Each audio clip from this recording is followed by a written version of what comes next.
and the world is better off for it.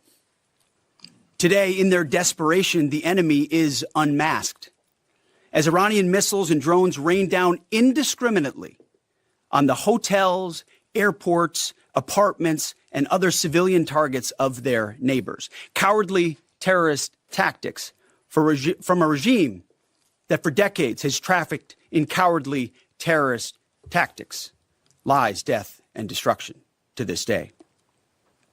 The Iranian leadership has built nothing except proxies and missiles and drones and deeply buried nuclear factories and facilities. Peaceful nuclear ambitions do not need to be buried underneath mountains. Last June, Operation Midnight Hammer obliterated their nuclear program to rubble. Afterward, we told them plainly, that's it, now make a deal. They arrogantly refused. We said, rebuild it, and we'll stop you again, this time far worse.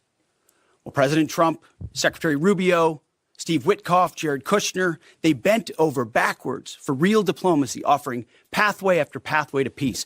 I watched it. I was there. They tried over and over and over again earnest attempts at peace.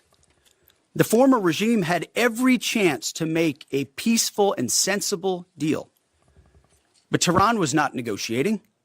They were stalling, buying time to reload their missile stockpiles and restart their nuclear ambitions. Their goal, hold us hostage, threatening to strike our forces. Well, President Trump doesn't play those games.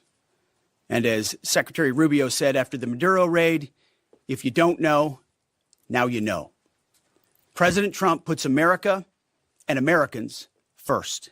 He doesn't hesitate, and neither do our troops. The mission of Operation Epic Fury is laser focused. Destroy Iranian offensive missiles, destroy Iranian missile production, destroy their navy and other security infrastructure, and they will never have nuclear weapons. We're hitting them surgically, overwhelmingly, and unapologetically.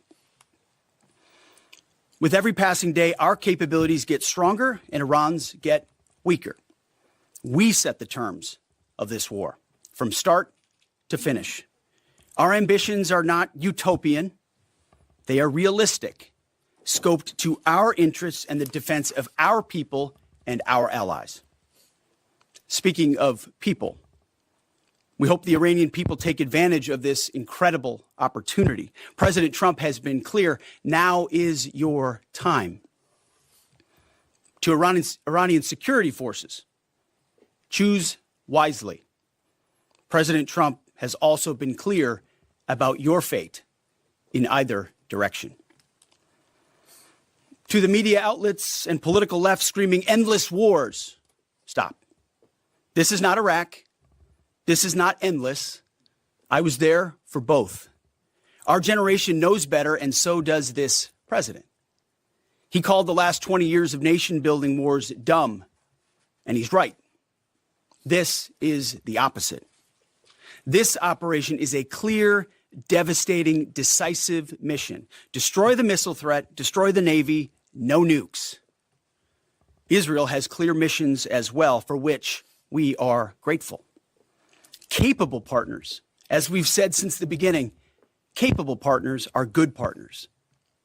Unlike so many of our traditional allies who wring their hands and clutch their pearls, hemming and hawing about the use of force. America, regardless of what so-called international institutions say, is unleashing the most lethal and precise air power campaign in history. B-2s, fighters, drones, missiles, and of course, classified effects. All on our terms, with maximum authorities. No stupid rules of engagement, no nation-building quagmire, no democracy-building exercise, no politically correct wars. We fight to win, and we don't waste time or lives. As the president warned, an effort of this scope will include casualties.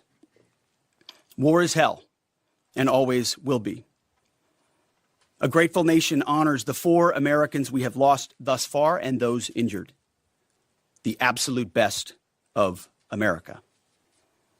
May we prosecute the remainder of this operation in a manner that honors them. No apologies, no hesitation, epic fury for them and the thousands of Americans before them taken too soon by Iranian radicals. Before I turn it over to General Kane for the operational update, let me speak straight to you, the Joint Force, our warriors on the front lines. This is your moment. This is the generational turning point America has waited for since 1979, and since the rudderless wars of hubris my generation, our generation, endured. Don't listen to the noise. Just stay focused. Our commander-in-chief is steady at the wheel. We face a determined enemy, but you are better. But we must prove it every single day. History doesn't care if we're tired, if we're scared, or if the fight feels big. It demands warriors who rise anyway. Peace through strength, the warrior ethos, lethality, unity of purpose, those are not slogans. They're the beating heart of what it means to wear the uniform, that uniform. You think clearly under fire, you act decisively in chaos, you uphold the Constitution, and you uphold our country without hesitation. We are not defenders anymore. We are warriors, trained to kill the enemy and break their will. History is watching. Be the force you swore an oath to be: focused, disciplined, lethal, and unbreakable. We will finish this on America First conditions of President Trump's choosing. Nobody else's, as it should be. And know this above all, President Trump and I have your back, always. Through fire, through criticism, through fake news, through everything. We unleash you because you are the best, most powerful, most lethal fighting force the world has ever seen. May Almighty God watch over you and his providential arms of protection extend over you. Godspeed, warriors, and keep going. General Kane, over to you. Thank you, Mr. Secretary, and good morning, everyone. The purpose of my portion of the briefing today is to update you and the American people on the actions taken thus far.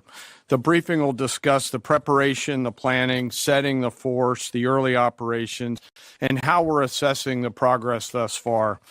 So let's get started. On Saturday, 28 February, at 01:15 Eastern Standard Time, 9:45 a.m. local Tehran time, on the orders of the President of the United States, U.S. Central Command, under the command of United States Navy Admiral Brad Cooper, commenced Operation Epic Fury. As I said, I'm going to walk you through the initial phases of the operation, but first, I want to express my deep condolences and the condolences of the Joint Force to the Department of War personnel killed and wounded in actions thus far. As the Secretary said, they're heroes and represent the best of our nation has to offer. They're true examples of what selfless service means. Our deepest and heartfelt condolences are with their families, their friends, and their units. We grieve with you, and we will never forget you. Additionally, I stand here before you today grateful for each service member, planner, logistician, operator across our joint force, for our Department of War civilians, our intelligence community teammates, our interagency teammates who continue to stand in harm's way alongside us. I am proud of all of you as you take the fight to the enemy, and we are the best in the world at integrating, period. I want to extend my personal gratitude to the dedicated commanders and senior enlisted leaders and the enlisted members of the Joint Force who are fighting this fight across the CENTCOM AOR. In addition to Admiral Cooper and Fleet Master Chief Compton, I want to highlight a few today. U.S. Army Central Command Commander Lieutenant General Pat Frank, who, along with his team, are fighting the counter-missile and counter-drone fight. United States Navy Central Command Commander Vice Admiral Kurt Renshaw and his team, who are engaged with the Iranian Navy and projecting American naval combat power from the seas. And United States Air Force Central Command Commander Lieutenant General Derek France and his leadership team, who are crushing Iranian targets from the air. I want to highlight the support to the CENTCOM fight from other combatant commands who are directly involved with this effort, to include U.S. Spacecom, U.S. Cybercom, and U.S. UCOM. I also want to specifically call out United States Transportation Command and U.S. STRATCOM for their contributions to this fight. We cannot project American combat power at the time and place of our choosing without both. And finally, I want to express how deeply thankful I am for the continued service and sacrifice of the entire Joint Force and their families. Their unwavering commitment and dedication are the cornerstones of this effort. So let me start with a few details. First, to be clear, as the Secretary said, this is not a single overnight operation. The military objectives that CENTCOM and the Joint Force have been tasked with will take some time to achieve, and in some cases will be difficult and gritty work. We expect to take additional losses, and as always, we will work to minimize U.S. losses. But as the Secretary said, this is major combat operations. So let me talk about the preparation and the planning. On February 28th, the full strength of America's armed forces came together in a unified purpose against a capable and determined adversary. The United States Army, Navy, Marine Corps, Air Force, Space Force, Coast Guard, and our reserve components integrated across our combatant commands and began coordinated operations with the Israeli armed forces of an unprecedented scale. As the Secretary laid out, our military objectives are clear. Our mission is to protect and defend ourselves and, together with our regional partners, prevent Iran from the ability to project power outside of its borders and be ready for follow-on actions as appropriate. Across every domain, land, air, sea, cyber, the U.S. Joint Force delivered synchronized and layered effects designed to disrupt, degrade, deny, and destroy Iran's ability to conduct and sustain combat operations. On the U.S. side, this marked the culmination of months and in some cases years of deliberate planning and refinement against this particular target set. From precision strikes against key military infrastructure to persistent intelligence and targeting integration to the close coordination of the components across vast distances, this operation again demonstrated America's reach, readiness, and professionalism, and that of our joint united force. It was historic not only in the operational scope, but in the level of joint integration displayed across every element of the joint force. And as I said earlier, this work is just beginning and will continue. So now to talk a little bit about setting the force and setting the theater. On the order of the Secretary of War over the last 30 days to reinforce deterrence and provide the President with credible options should action be required, the Joint Force began to systematically reposition assets and personnel across the region. These movements ensured that U.S. forces remained postured, protected, and ready to respond decisively for any emerging threat. This deployment included thousands of service members from all branches, hundreds of advanced fourth and fifth generation fighters, dozens of refueling tankers, the Lincoln and Ford Carrier Strike Group and their embarked air wings, sustained flow of munitions, fuel, supplies, all supported with command and control, intelligence, surveillance, and reconnaissance network. And the flow of forces continues today. In fact, Admiral Cooper will receive additional forces even today. This rapid buildup of forces demonstrated the Joint Forces' ability to adapt and project power at the time and place of our nation's choosing.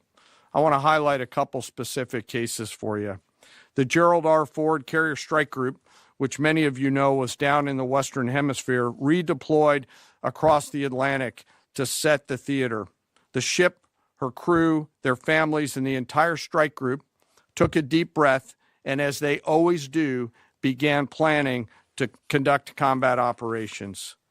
The integrated Reserve and National Guard forces have continued to demonstrate the value of America's reserve forces, including the Wisconsin Army National Guard operating in Kuwait and Iraq, and Air National Guard units from a variety of states to include Vermont and Virginia.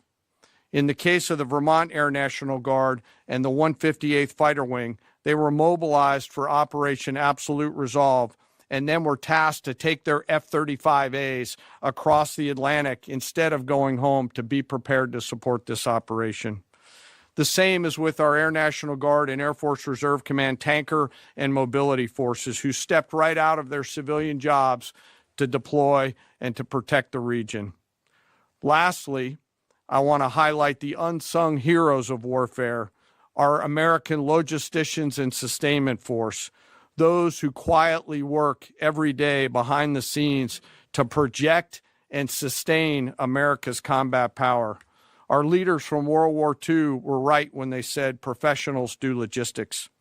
As regional tensions rose, the Joint Force elevated our force protection measures on the order of the Secretary and repositioned discreetly civilians and non-essential personnel designed to ensure the safety and security of our joint force.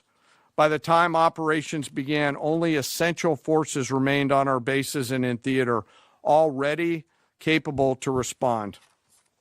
So now let me move to H hour. At 3:38 p.m. on Friday, February 27th, the United States Central Command, through the Secretary of War, received the final go order from President Trump. The president directed, and I quote, "Operation Epic Fury is approved. No aborts. Good luck," close quote.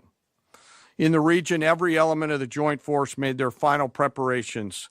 Air defense batteries readied themselves, checking their systems to respond to Iranian attacks. Pilots and crews rehearsed their strike packages for the final time. Air crews began loading their final weapons, and two carrier strike groups began to move towards their launching points. Across the globe, our operations centers came alive in Tampa, Florida, here at the Pentagon, and of course forward in the Central Command AOR. As always, operational security was paramount as we sought to maintain and sustain the element of surprise. This operation was highly classified so that at H hour, the enemy would see one thing: speed, surprise, and violence of action. The first movers were U.S. Cybercom and U.S. Spacecom, layering non-kinetic effects, disrupting and degrading and blinding Iran's ability to see, communicate, and respond. At H hour, the beginning of major combat operations, 01:15 local Eastern Daylight Time, 9:45 local AM Tehran time, as dawn crept up across the Central Command AOR, the skies surged to life. More than 100 aircraft launched from land, sea, fighters, tankers, airborne early warning, electronic attack, bombers from the States, and unmanned platforms, forming a single synchronized wave. This was a daylight strike based on a trigger event conducted by the Israeli Defense Forces, enabled by the U.S. intelligence community. The first shooters at sea were Tomahawks unleashed by the United States Navy, closed in on Iranian naval forces, and began to conduct strikes across the southern flank in Iran. On the ground, forces fired precision standoff weapons, measured, deliberate, precise, and lethal. This was a massive, overwhelming attack across all domains of warfare, striking more than 1,000 targets in the first 24 hours. We are now roughly 57 hours into the operation. In the initial phase, CENTCOM's focus was systematic targeting of Iranians' command and control infrastructure, naval forces, ballistic missile sites, and intelligence infrastructure designed to daze and confuse them. Coordinated space and cyber operations effectively disrupted communications and sensor networks across the area of responsibility, leaving the adversary without the ability to see, coordinate, or respond effectively. The combined impact of these strikes, swift, precise, and overwhelming, has resulted in the establishment of local air superiority.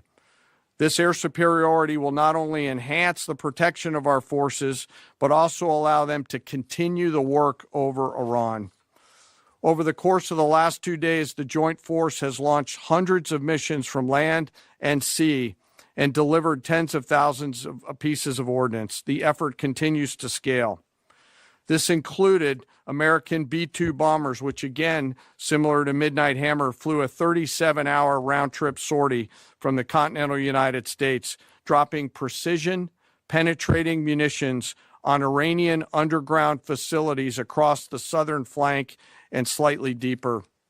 Additionally, Israel has separately executed hundreds of sorties against hundreds of targets. Beyond Air Force and Navy aircraft strike packages, coordinated salvos of precision standoff weapons from across the region have neutralized hundreds of pre-planned targets. As I mentioned earlier, in support of these kinetic operations, U.S. Cybercom and Spacecom have continuously layered effects to disrupt, disorient, and confuse the enemy. I will note that this operation had several combat firsts, which I'll allow at some point in the future Admiral Cooper to talk about since he owns the AOR. While we've prosecuted a relentless offensive campaign, our defense has been equally important. Across the theater, operations have remained steady and disciplined. Once again, our integrated air and missile defense network is performing exactly as it's intended. U.S. Patriot and THAAD batteries, along with ballistic missile defense-capable Navy destroyers, continue to coordinate and execute intercepts with precision and consistency. I wish that every American could hear the voice communications like I have as these joint operations centers remain calm, focused, and cool while executing under fire over and over again. Collectively, these systems have intercepted hundreds of ballistic missiles targeting U.S. forces, our partners, and regional stability. The threat from one-way attack UAVs has remained persistent. Our systems have proven effective in countering these platforms, engaging targets rapidly. Each intercept represents hundreds of hours of training, readiness, and technology all coming together to work as designed. We will remain vigilant in the counter-UAV fight. And the defense of the region is not ours alone. As the threat grew, our partners surged in beside us. Air defense batteries in Qatar, the UAE, Kuwait, Jordan, and Saudi Arabia joined the fight, proof positive that years of training, trust, and hard-earned integration pay off. I am aware of the loss of 3 U.S. Air Force F-15Es overnight in the region. I am grateful for the safety of the crews, and we know that this was not from hostile enemy fire. As this matter's under investigation, I'll not comment further on this. Let me close. Operations will remain active across the theater and across the globe. The U.S. forces are postured not only to maintain pressure, but to respond and adapt as required. Operation Epic Fury stands as a reminder of what the United States military uniquely delivers: the ability to project power on a global scale with speed, surprise, precision, and overwhelming force when and where our nation requires it. What we've demonstrated over the past several days reflects years of investment in readiness, joint integration, and professionalism of the joint force. As major combat operations continue across CENTCOM, we remain engaged globally. America's joint force retains the credibility, capacity, and flexibility to respond to any contingency anywhere in the world at any time. To those who would test our resolve or threaten the United States, our allies, or our interests, understand clearly we can reach you, we can sustain the fight, and we can scale the fight, and we will prevail. To the American people, your joint force remains steady, frosty, calm, and focused. Your service members are trained, disciplined, and determined. We understand the risks of this mission and the weight of the responsibility that we carry. We also recognize that our families also shoulder the burden at home. You are a part of this too. I am proud today, as I am every day, to stand as a member of America's joint force. There is no mission too complex, no distance too great, and no adversary too determined for the men and women who wear our nation's uniform. We mourn our fallen, we honor their families, and we continue our mission with focus, unity, and strength. And now I'm happy to take any questions. Thank you, Mr. Chairman. Right here. Go ahead. Thank you for your time. What percentage of Iranian long-strike capabilities are still in the fight, and what is our exit strategy here, and when will it be deployed? Well, they have long-range strike capabilities, which we are hyper-focused on. The brief we got just this morning, Admiral Cooper knows exactly and precisely what kind of threat matrix he's looking at, the way they might change their techniques, and how we adapt to that. So we're making sure the theater commander has absolutely everything he needs. I mean, one of the things the chairman mentioned is for months and months, even before we built up, we ensured that we had maximum defensive capabilities in theater to allow the president the decision space in the future. So even before this buildup in the last 30 days, we discreetly brought defensive assets in to make sure, understanding that there are Iranian capabilities. As far as time frame, I would never hang a time frame from our perspective. The commander-in-chief sets the op tempo and terms of this fight. As I said, it's on his terms. And we'll make sure that Admiral Cooper and his team have everything they need, not just to defend. I mean, the best defense is good offense. And so we're aggressively pushing into that airspace over that southern flank to ensure that we control it and we destroy anything that moves that would attempt to shoot us. Think of it as shooting the archer instead of the arrows. That's where we want to be. And we have the kind of exquisite intelligence to get over the top, find that and destroy it. It won't happen overnight. This is a big battle space with a lot of capabilities. That's part of the reason why it's such a threat to us. That's why I talk about conventional umbrella to blackmail nuclear ambitions.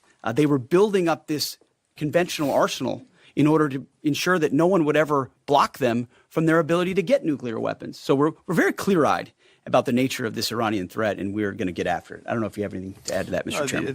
Thank you for the question. The only thing I'll add is that unlike an operation, a single operation like Midnight Hammer or Absolute Resolve, it'll take some time for us to conduct battle damage assessment, and the targeting cycle that CENTCOM will run will take those things into effect. Admiral Cooper will adjust his plan and fires accordingly to ensure that we're attriting that. He's focused on long-range strike capability coming out of the enemy, and that's a key and essential part of it. Of the capabilities that still exist from the enemy front? Yeah, that's what I mean when I say we're still doing BDA. Normally we'd be able to see a singular thing and we'd assess pretty quickly. He's doing offense and assessment simultaneously, so it'll take longer for us to assess than it would in a single operation. Secretary Hegseth, thank you. Reagan Reese with the Daily Caller. Two questions for you. The president said yesterday in his video message that we will leave Iran when we complete all of our objectives. What are our objectives? And can you share more information on how the soldiers who were killed were killed? Well, I laid out the objectives, as did the chairman. They're completely nested. I mean, Iran has an ability to project power against us and our allies in ways that we can't tolerate. So whether that's ballistic missiles and drones, so offensive capabilities, effectively their Navy, which would attempt to set other terms and impose different costs, drone capabilities, which we laid out there. And ultimately, though, this tying it back to Midnight Hammer, the president has been willing to make a deal. You can't have a nuclear bomb. Radical Islamists can't have a nuclear bomb that they wield against the world. He gave them every single opportunity. Then we precisely took it away. And even then, after that, they didn't have that.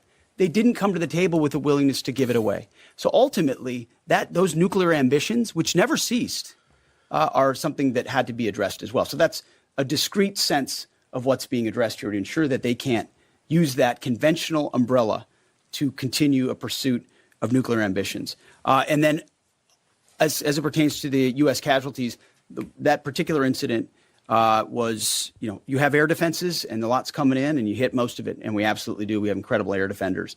Every once in a while, you might have one, unfortunately, we call it a squirter that makes its way through. And in that particular case, it happened to hit a tactical operations center that was fortified, but these are powerful weapons.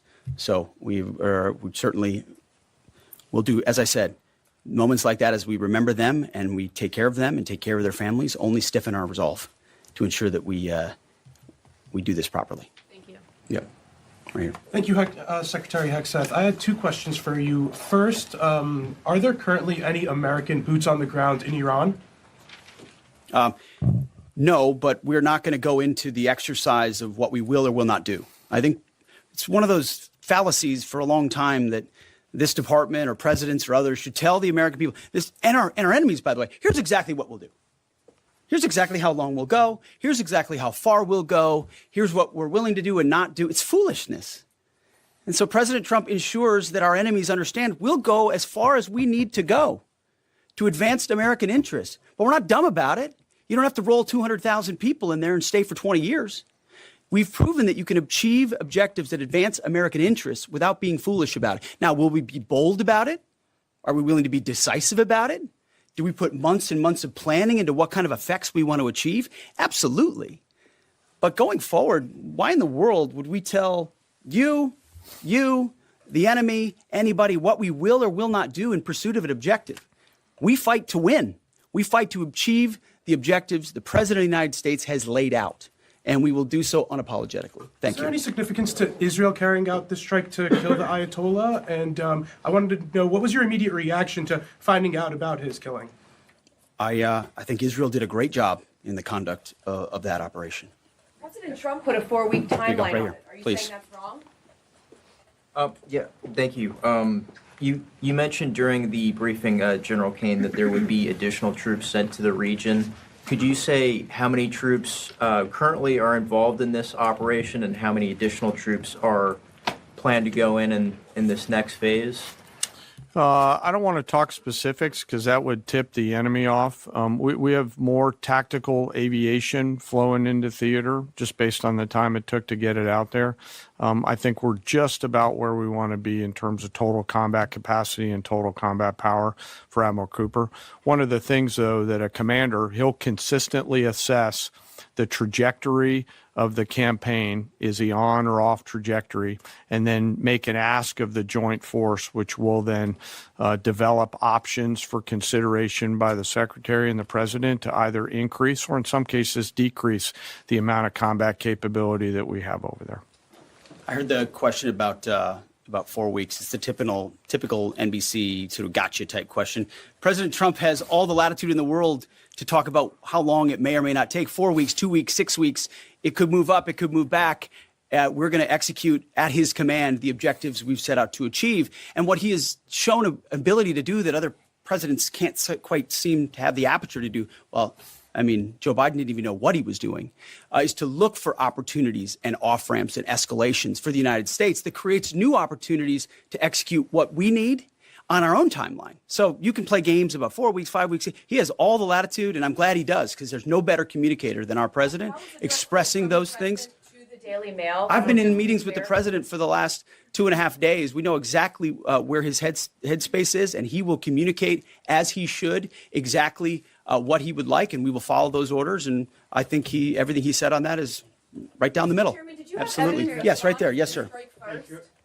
Thank you very much, Secretary. I left my hometown of Sakis in Iranian Kurdistan in 1996. Can you promise that I will be able to return home safely this year? And I have a following question too, please. I appreciate the question. I'm not here to place guarantees on that, but I think the message the president has given has been clear to the people of Iran. This is your moment. The world was seized by these crowds, and then seized by the reality of this regime killing tens of thousands of innocent protesters. So we saw the nature of the regime yet again exposed. We saw many of the Iranian people seek a change there. This is their moment to take advantage of it, for sure. Secretary, you served in Iraq and know that no American soldiers were killed in Kurdistan. The Kurdish people are very pro-American. Will you continue protect Kurdistan and Peshmerga as loyal ally of the United States? Why I'm asking this question? Because now Kurdistan is under attack by Iranian drones and by proxies in Iraq and on the region. I think I can speak to allies generally in the region who we've been in constant communication with. We have been standing shoulder to shoulder with them, and we appreciate their capabilities. Absolutely. Yes, right here. Hi, thank you. Cameron Arkin with the Daily Wire. My question is about some of the domestic threats, if any, regarding this right now. Have there been any concerns about Iranian sleeper cells, and kind of what has the Trump administration been doing to kind of monitor these Well, threats? across the interagency, in full coordination, of course, we're paying attention to any potentialities there. This is a former regime, a regime that seeks to export that ideology and try to sow terror. We're ready for that. We've seen these types of folks before, and the American people can rest assured that we're vigilant on that. Right Secretary, thank you. Kind of a follow up on that last question. There was just this, what appears to be a terrorist attack in Austin yesterday. How does that change the operation at all? What effect does that have? And It doesn't change the operation at all, and I know the authorities are executing exactly the way they should. Secretary Higseth, and one for Chairman Kane as well. I understand, to your point here, that you don't want to broadcast everything for our adversaries to hear, but the American people also want to know what they're sending their men and women to war for. Is there a concern of this spiraling into a longer war? And then one for the chairman when you're done. Did you not hear my remarks? I mean, we're ensuring the mission gets accomplished, but we are very clear-eyed, as the president has been, unlike other presidents, about the foolish policies of the past that recklessly pulled us in to things that were not tethered to actual clear objectives. So we know, we have plans, we have generals, we have chairmen, we have commanders, CENTCOM commanders, Admiral Cooper, who's executing very deliberately to ensure outcomes that I laid out are accomplished. But we would never, in front of a press pool, lay out how long that may take. The mission for our warfighters, which is what matters to us, is very, very clear. And they're executing it right now violently. And just for the chairman quickly, I have one for the chairman. You said this is not a one-night operation. It will take time to achieve the goals. What would be the goal line here for you? I think the Secretary laid out the military objectives, and that's what we execute against is the military objectives. Last one right here. Uranium is. Thank you, sir. As you've said, there are a large amount of U.S. service members that are in harm's way right now.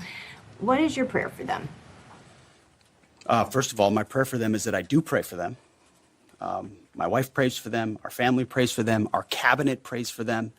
None of this is done on a whim. Having been in their boots, having been in their shoes, having been in their flight suits, I know we think about them with every decision that we make and every recommendation that we make to the President of the United States. Those recommendations are made prayerfully.